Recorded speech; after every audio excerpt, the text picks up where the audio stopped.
Hello.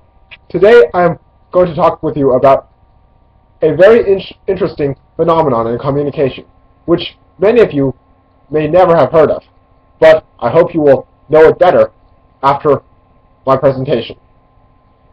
My name is Jason Lowe, and I am going to talk to you today about incongruent communication, which is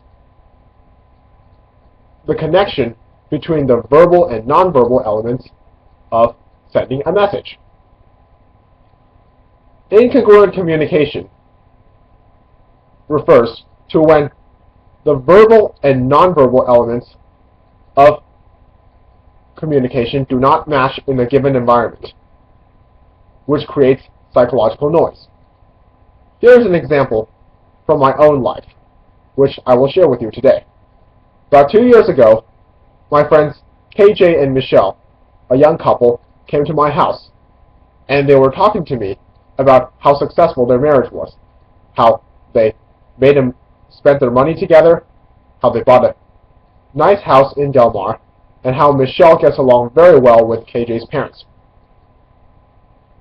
I told them that they are a really perfect couple and that all couples should be like them in order to achieve a successful and happy marriage.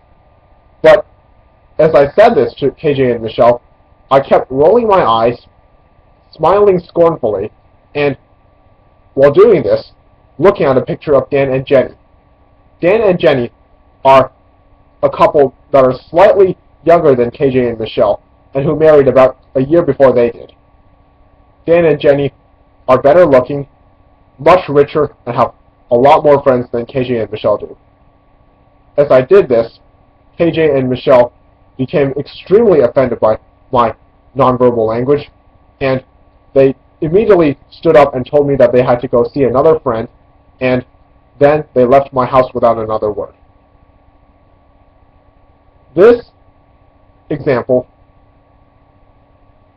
illustrates incongruent communication very vividly and colorfully.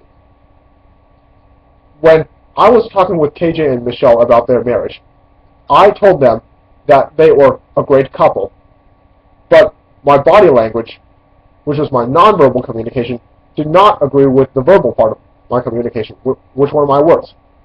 By rolling my eyes, smiling scornfully, and looking at a picture of Dan and Jenny while I was doing so, I was effectively telling KJ and Michelle that I didn't mean what I said, and that Dan and Jenny were a better couple than KJ and Michelle were due to their greater wealth, attractiveness, and popularity. I could have been more congruent in my communication by looking straight and directly at KJ and Michelle and smiling sincerely throughout the conversation. So there you have it.